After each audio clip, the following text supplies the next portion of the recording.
નમસ્કાર દોસ્તો, સ્વાગત છે તમારું અમારી YouTube channel Mamta Raju and ફેમિલીમાં। મિત્રો, આ સંસારમાં દરેક વ્યક્તિ ગરીબીથી ડરે છે અને દરેકના મનમાં એક એવો ડર રહે છે કે ક્યાંક મારા ઘરમાં ભયંકર ગરીબી ન આવી જાય। અમીર માણસને એવું લાગે છે કે હું ગરીબ થઈ જઈશ તો હું આવું સુખ સુવિધાવાળું જીવન નહીં જીવી શકું, અને ગરીબને એવું લાગે છે કે હજુ આના કરતાં વધારે ખરાબ પરિસ્થિતિ આવી જશે તો મારા બાળકોને હું શું ખવડાવીશ। પરંતુ આ ગરીબી આવે છે શું કામ?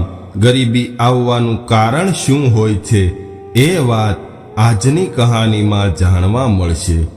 તો આખી કહાની અંત સુધી નિહાળજો, અને કહાની પસંદ આવે તો વિડીયોને લાઈક, શેર અને નવા હોય તો ચેનલને સબસ્ક્રાઇબ જરૂરથી કરજો। તો ચાલો શરૂ કરીએ આજની કહાની। એક નગરમાં એક ખૂબ રૂપિયાવાળો શેઠ રહેતો હતો। જ્યારે તેનું મરણ થયું ત્યારે કરોડોની સંપત્તિનો માલિક તેમનો દીકરો બન્યો। કહેવાય છે કે ધનવાન લોકોના બાળકો અનાવશ્યક સંસાધનોના લીધે ખોટા રસ્તે ચડી જાય છે। આવું જ થયું આ શેઠની સાથે। શેઠના દીકરાએ થોડાક દિવસોમાં જ પોતાની અપાર સંપત્તિ નષ્ટ કરી દીધી। સંપત્તિનો નાશ થવાથી તેને અત્યંત દુઃખ થવા લાગ્યું। જે મવાલી અને કામચોર દોસ્તોના સંગે ચડીને તેમણે પોતાનું ધન ખોયું હતું, એ જ લોકો પોતે નિર્ધન થવાથી તેમને ધૂતકારવા લાગ્યા। મીઠી મીઠી વાતો તો તે લોકો ત્યાં સુધી જ કરતા હતા જ્યાં સુધી તેમની પાસે પૈસા હતા, અને આ શેઠનો દીકરો પોતાના પૈસા આ મવાલીઓ માટે વાપરતો હતો। ધીરે ધીરે તે એટલો કંગાળ થઈ ગયો કે તેને 2 ટંકનું ભોજન મળવું પણ મુશ્કેલ થઈ ગયું। ત્યારે તેની પત્નીએ એક સલાહ આપી કે જુઓ, હવે તો ખાવાના પણ ફાફા થયા છે। ઠોકર લાગ્યા બાદ તો માણસને અક્કલ આવી જવી જોઈએ। એટલે એક કામ કરો, થોડી મહેનત હું કરું અને થોડી મહેનત તમે કરો, તો જ આપણા જીવનનો નિર્વાહ થઈ શકશે। પત્નીના કહેવાથી શેઠનો દીકરો જંગલમાં લાકડા કાપવા મજૂરીએ જવા લાગ્યો, અને તેની પત્ની પણ લોટ દળવાનું કામ કરવા લાગી। દોસ્તો, આ સમયનું ચક્ર છે, અને આ સમયના ચક્રમાં કર્મોથી જ સારા મોડું પરિણામ મળતું હોય છે। આ ધનવાન શેઠના દીકરાની પત્નીએ ક્યારેય વિચાર્યું પણ નહીં હોય કે તેને આવું કામ પણ કરવું પડશે। એટલે જ કહેવાય છે કે ધન વધવાથી મનુષ્યએ ક્યારેય અભિમાન ન કરવું જોઈએ, અને ગરીબી આવવા પર ધીરજ ન ખોવી જોઈએ। પરમાત્માની લાઠી જ્યારે પડે છે ત્યારે સારા સારાના હોશ ઠેકાણે આવી જાય છે। જે કોમળ હાથોથી ક્યારેય કોઈ પણ પ્રકારના કામ નહોતા કર્યા, તે હાથોથી આજે આવું કઠોર લાકડા કાપવાનું કામ કરીને તેમના હાથમાં ફોલ્લાઓ પડી જાય છે। શેઠના દીકરાના હાથ પગમાં કાંટા વાગે છે। આવી કષ્ટભરી જિંદગી જોઈને તેમને તેમની પાછલી આરામદાયક જિંદગી યાદ આવે છે, અને તે રડવા લાગે છે। એક દિવસ તે જંગલમાં લાકડા કાપવા ગયો હતો તો ત્યાં જ બેસીને રડવા લાગ્યો। ત્યાં બાજુમાં જ એક નદી કિનારે કર્મદેવ અને માતા લક્ષ્મી વાતો કરી રહ્યા હતા। શેઠના દીકરાનું રડવાનું સાંભળીને લક્ષ્મીજી બોલ્યા, હે કર્મદેવ, જુઓ તો ખરા, મારા ન હોવાથી મનુષ્યની કેવી હાલત થઈ જાય છે। આ શેઠનો દીકરો પહેલા મારાથી સંપન્ન હતો ત્યારે કેવો હતો, અને આજે મારાથી અલગ થઈને તેની કેવી હાલત થઈ છે। તેમના હાથ, પગ, બુદ્ધિ, શરીર બધું પહેલા જેવું જ છે, પરંતુ ફક્ત ધનની કમીના કારણે આની આવી હાલત થઈ છે। લક્ષ્મીજીની વાતો સાંભળીને કર્મદેવ બોલ્યા, નહીં નહીં, આની આવી હાલત મારા કારણે થઈ છે। આખો સંસાર કર્મને વશ થઈને કઠપુતળીની જેમ નાચી રહ્યો છે. આવી રીતે લક્ષ્મીજી અને કર્મદેવ વચ્ચે વાત વધતી ગઈ અને આ વાત સ્પર્ધા સુધી પહોંચી ગઈ. ત્યારે કર્મદેવે કહ્યું, હે દેવી લક્ષ્મી, તમે તમને શ્રેષ્ઠ માનો છો તો આને ધન આપીને ધનવાન બનાવી દ્યો. તો પણ આના કર્મ સારા નહીં હોય તો આ ફરીથી કંગાળ બની જશે, અને જો આ કંગાળ ન થયો તો હું તમને શ્રેષ્ઠ માની લઈશ. હવે લક્ષ્મીજીએ પોતાનો ચમત્કાર બતાવ્યો એટલે લક્ષ્મીજીએ એક હીરા જડિત સોનાની વીંટી તે વ્યક્તિના રસ્તામાં મૂકી દીધી. ચમકતી સોનાની વીંટી જોઈને પેલો શેઠનો દીકરો ખૂબ રાજી થયો. તે આ વીંટી લઈને ચાલવા લાગ્યો. રસ્તામાં તેને પાણીની તરસ લાગી એટલે નદી કિનારે પહોંચીને આ વીંટી પોતાના ખિસ્સામાં રાખી અને તે નદીમાં પાણી પીવા ગયો. જ્યારે તે નદીમાં પાણી પીવા ઝૂક્યો ત્યારે જ તેના ખિસ્સામાંથી પેલી વીંટી નદીમાં પડી ગઈ, અને ત્યારે જ નદીમાં એક માછલી કંઈક ખાવાની વસ્તુ છે એવું સમજીને આ વીંટી ગળી ગઈ. હજુ આ શેઠનો દીકરો માછલીને પકડે ત્યાં તો માછલી ત્યાંથી છટકી ગઈ. ત્યારબાદ ખાલી હાથે તે ઘરે પહોંચ્યો. ઘરે આવીને પોતાની પત્ની પાસે વિલાપ કરવા લાગ્યો. તે દિવસે સોનાની વીંટી મળવાની ખુશીમાં તેમણે લાકડીનો ભારો પણ જંગલમાં જ રહેવા દીધો હતો. તે લાકડાનો ભારો લીધા વગર જ આવતો રહ્યો હતો. બીજા દિવસે તે રોજની જેમ જંગલમાં લાકડા કાપવા માટે નીકળી ગયો. બીજા દિવસે માતા લક્ષ્મીએ એક સાચા મોતીનો હાર તેના રસ્તામાં રાખી દીધો. જ્યારે આ શેઠના દીકરાએ આ હાર જોયો તો તે ખૂબ ખુશ થયો. તેણે તરત જ આ હાર લઈને પોતાની પાઘડીમાં મૂકી દીધો. ચાલતા ચાલતા તેમના મનમાં વિચાર આવ્યો કે આટલી બધી ગરમી છે અને બાજુમાં જ નદી છે, તો આ નદીમાં હું સ્નાન કરી અને મારા શરીરને ઠંડક આપું. ત્યારબાદ તેમણે પોતાની પાઘડી અને હાર સંભાળીને કિનારા ઉપર મૂકી દીધો. ત્યારે થયું એવું કે ત્યાં જ એક સમડી આકાશમાં ભમી રહી હતી. સમડીને ચમકતી વસ્તુ જોઈને એવું લાગ્યું કે આ કોઈ ખાવાની ચીજ છે, એટલે તે આ હાર લઈને દૂર જંગલમાં જતી રહી.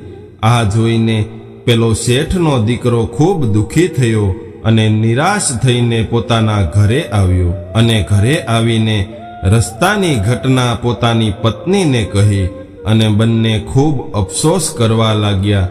ત્રીજા દિવસે તે ફરીથી જંગલમાં ગયો. આજે લક્ષ્મીજીએ સોના મહોર ભરેલી થેલી તેના રસ્તામાં મૂકી દીધી. શેઠના દીકરાએ આ થેલી જોઈને તરત ઉઠાવી લીધી અને તે સીધો ઘર બાજુ ચાલવા લાગ્યો. તેમણે વિચાર્યું કે રસ્તામાં હું રોકાઉં છું, એના લીધે જ કોઈને કોઈ વિઘ્ન આવી જાય છે, એટલે આજે રસ્તામાં ક્યાંય ન રોકાયો. જ્યારે તે ઘરે પહોંચ્યો તો તેમણે જોયું તો તેની પત્ની ક્યાંક બહાર ગઈ હતી. એ પાડોશીના ઘરે કોઈ કામ અર્થે ગઈ હતી. એટલે આ શેઠના દીકરાએ સોના મહોર ભરેલી થેલી પોતાના દરવાજા પાછળ ટીંગાડી દીધી અને પત્નીને બોલાવવા પાડોશીને ત્યાં ગયો. પત્નીને બોલાવીને આવવામાં થોડો સમય જતો રહ્યો. આ બાજુ તેમની પત્નીને મળવા તેના પાડોશમાં જ રહેતી તેમની પત્નીની સખી તેમના ઘરે આવી. તેમણે જ્યારે દરવાજો ખોલ્યો તો દરવાજાની પાછળ એક થેલી ટીંગાતી જોઈ તેમણે આ થેલી નીચે ઉતારી અને જોયું તો આ થેલી સોના મહોરોથી ભરેલી હતી અને ઘરમાં કોઈ હાજર નહોતું. એટલે તે ચૂપચાપ આ થેલી લઈને ત્યાંથી નીકળી ગઈ. આ બાજુ આ શેઠનો દીકરો પોતાની પત્નીને બોલાવીને ઘરે આવ્યો. ત્યારે તેમણે જોયું કે દરવાજા પાછળ રાખેલી થેલી ગાયબ હતી. થેલી ત્યાં ન જોઈને તેને ખૂબ અફસોસ થયો અને માથું પકડીને બેસી ગયો અને વિચારવા લાગ્યો કે જ્યારે કિસ્મત ફૂટી હોય ત્યારે હાથમાં આવેલી ચીજ પણ ગાયબ થઈ જાય છે. ત્યારબાદ ચોથા દિવસે શેઠનો દીકરો ફરીથી જંગલમાં જઈને લાકડા કાપવા લાગ્યો. 3 દિવસ બાદ પણ આ શેઠના દીકરાના જીવનમાં કોઈ સુધારો ન જોઈને લક્ષ્મીજીએ કર્મદેવને કહ્યું કે જુઓ, મેં તો બધું દઈ દીધું, 3 વાર આપ્યું તો પણ આ ખાલી હાથે જ ઘરે જાય છે. હવે તમે કંઈક દઈને જુઓ. ત્યારે કર્મદેવે ત્રાંબાના 2 સિક્કા તેના રસ્તામાં મૂકી દીધા. જ્યારે શેઠના દીકરાએ આ સિક્કા જોયા તો તેણે ઉઠાવી લીધા અને ચાલવા લાગ્યો. રસ્તામાં જ ચાલતા ચાલતા તે નદી કિનારે પહોંચ્યો તો તેમણે જોયું કે નદીમાં અમુક માછીમારો માછલી પકડી રહ્યા હતા. તેમણે 1 સિક્કાની માછલીઓ ખરીદી અને બીજો સિક્કો મસાલા અને તેલ લેવા માટે રાખ્યો. પછી વિચાર્યું કે આ માછલી પકાવવા માટે સૂકા લાકડા પણ લેતો જાવ. એટલે તે બાજુમાં જ એક ઝાડ ઉપર સૂકા લાકડા કાપવા લાગ્યો. સંયોગથી એ જ ઝાડ ઉપર પેલી સમળીનો માળો હતો જે તેનો હાર ઉઠાવી ગઈ હતી. જ્યારે તેની નજર તેના માળા પર ગઈ તો તેને પોતાની પાઘડી અને પેલી માળા જોવા મળી. એટલે તરત જ તે પોતાની પાઘડી અને હાર ઉઠાવીને પોતાના ઘરે લાવ્યો.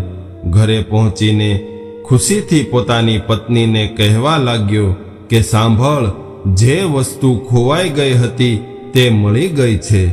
તેમનો અવાજ જ્યારે તેની પાડોશણ સખીએ સાંભળ્યો, જે તેની સોના મહોરનો થેલો ચોરી ગઈ હતી, એટલે તે વિચારવા લાગી કે લાગે છે આને થેલીના બારામાં ખબર પડી ગઈ છે, અને વિચારવા લાગી કે ક્યાંક આ પોલીસને લાવીને મારા ઘરની તલાશી ન લેવડાવે. તેઓ તલાશી લેશે અને આ સોના મહોરની થેલી તેમના હાથ લાગી જશે તો મારે બધા સામે નીચું જોવા જેવું થશે અને સાથે સાથે જેલમાં જવું પડશે. આવું બધું વિચારતી વિચારતી તે પોતાની સોના મહોરની થેલી પેલા શેઠના દીકરાના ઘરે કોઈને ખબર ન પડે તેવી રીતે મૂકી આવી.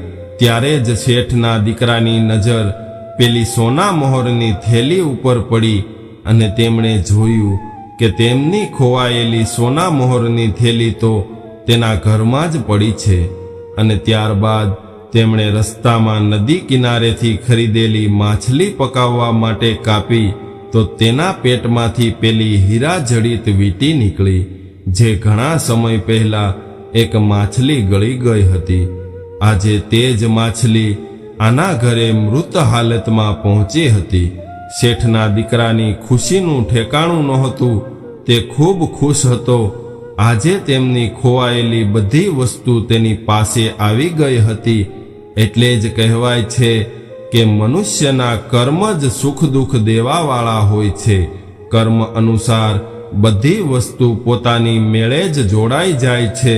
અને જો કર્મ સારા ન હોય અથવા તો કર્મ પોતાને સહાયક ન હોય તો મળેલી વસ્તુ પણ નષ્ટ થઈ જાય છે, અને રહી જાય છે તો પણ પોતાને કંઈ કામ નથી આવતી. કર્મહીન થવાથી તો પોતાની સ્ત્રી પણ પરાઈ થઈ જાય છે. જે લોકો કર્માર્થી હોય છે તેમના માટે તો સમુદ્ર પણ એક સામાન્ય ખાડા સમાન હોય છે. મિત્રો, આ બધું કર્મ અનુસાર થાય છે. આવામાં મનુષ્ય કર્મ ના કરે અને ભગવાન પાસેથી બધું મેળવવાની આશા રાખીને બેસી રહે તો એ મનુષ્યની મોટામાં મોટી ભૂલ છે. સુખ બધાને જોઈએ છે, પરંતુ સુખ મળે છે પુણ્યથી, અને પુણ્ય સત્કર્મોથી ઉત્પન્ન થાય છે. આ સમયમાં મનુષ્યને સત્ય કર્મ કરવા નથી અને સુખની ઈચ્છા રાખે છે. એટલે મનુષ્યની આવી ઈચ્છા રાખવી માત્ર એક કલ્પના સમાન હોય છે. અને કર્મ નહીં કરવાવાળા વ્યક્તિ માટે દુનિયામાં કોઈ જગ્યાએ સુખ નથી હોતું. અને કદાચ તેને સુખ મળી જાય તો તે વધુને વધુ ખરાબ કર્મો કરવા લાગે છે. એટલે જે મળ્યું હોય એના કરતાં વધારે ખોવાનો વારો આવે છે. જેવી રીતે આ શેઠના દીકરાએ બધું ગુમાવ્યું હતું. સુખનો સ્વાદ ત્યારે જ આવે છે જ્યારે વ્યક્તિ સારા કર્મો કરીને સુખ પામે છે. એક કહેવત છે કે આરામ કમાવા નીકળ્યો છું આરામ છોડીને. જો તમારે આરામવાળું જીવન જીવવું હોય તો પહેલા સારા કર્મો કરવા માટે આરામનો ત્યાગ કરવો પડે છે. તો મિત્રો, આ કહાની તમને કેવી લાગી કોમેન્ટમાં જણાવજો, અને પસંદ આવી હોય તો વિડીયોને લાઈક, શેર અને નવા હોય તો ચેનલને સબસ્ક્રાઇબ જરૂરથી કરજો. જય શ્રી કૃષ્ણ.